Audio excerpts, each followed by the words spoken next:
Hello and welcome to Active Dogs. My name is Val, the owner and the founder of Active Dogs in Ventura, California. Do you have a little treat issue? You have done everything right.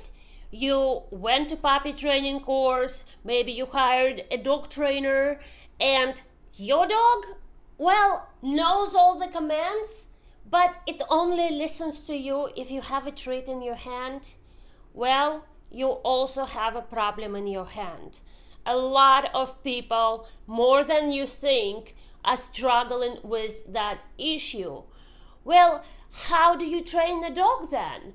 What did you do wrong? Where did you go wrong? Why is your positive reinforcement training doesn't work? We're going to leave the disagreement between positive reinforcement and balanced dog training someplace else. Today, I'm going to give you few reasons why you always have to lure your dog with a treat, and that might help you solve this problem. The reason number one why you always have to lure the dog with the treat is because the dog was taught with a treat, which is the right thing. But you have to fade that treat out as soon as your dog learns what's needed from him.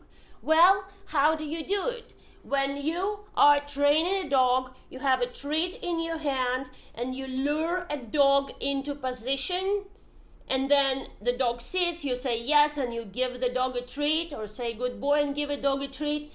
Well, you need to start doing that with an empty hand and have the dog sit and give him a treat from a different hand. This way, the dog knows that you don't have to have that treat in your hand. Well, at first, you lure with a treat, then you lure with a hand that smells like a treat, and give the dog treat as soon as he gets the point with a different hand. This is how you fade the treats out. Number two, you train your dog with treats, but your dog gets everything else for free. What do I talk about? I'm talking about food. I'm talking about freedom. I'm talking about play. And I'm talking about your affection. I'm talking about the freedom where your dog can come up to you anytime it wants and get the affection out of you. You should really start using dog's food to train your dog. Your dog is not that excited about its food? Well, you might be feeding your dog a little too much. Okay? If your dog does not want to work for its food, try to go and skip a meal and see if the dog will work for its food next time. The dog will not go hungry. The next one would be freedom. Well, your dog gets to fly out of the crate whenever you open the door. It gets to fly out of the door when you're going on a walk. It gets to do pretty much anything.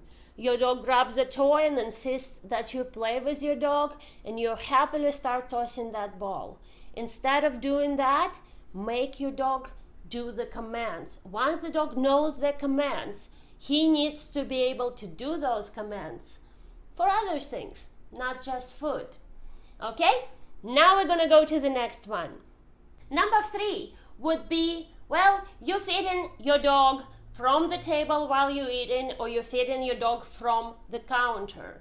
If your dog doesn't know the counters is where he gets the food, and he doesn't get to roam around the house freely when you first get the dog, whether it's a puppy or whether it's a shelter dog, then the dog doesn't know that he can get that food from those counters. To start with, don't feed your dog from the counters or the table, and don't leave the food out while your dog is roaming freely. Number four is you are putting value into wrong commands.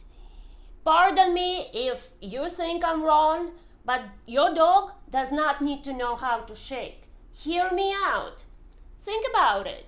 What do you get from that command? Your dog winds up to be pushy. He starts putting his paw on you whenever he needs something. You're gonna get scratched. Your dog might develop jumping habits once you teach him how to shake. Well, nobody wants the dog to jump. However, there are commands that your dog must know to really grow up to be a good boy or a girl.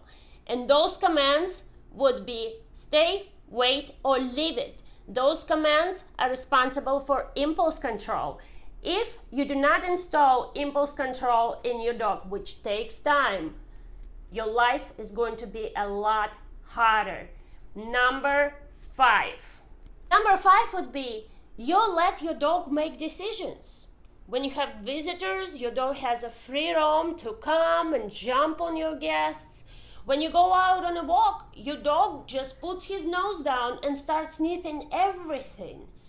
I recommend that you don't let your dog sniff everything. Well, sniffing is very important for your dog, and your dog must be able to sniff to learn about its environment.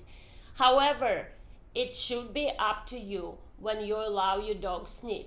When you first get outside and your dog just puts that nose down and start dragging you around, that's when you say no and you continue walking. Walk 1 block and they say, okay, sniff it, and let him sniff.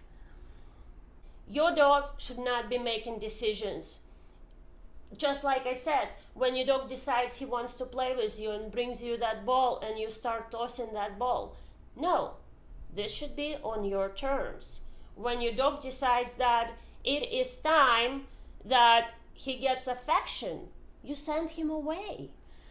Everything should be on your terms. You got few pointers here. Go ahead and try it. Like and subscribe for more content like this. And remember, if you have questions, put them down in the comments. I will see you in the next one.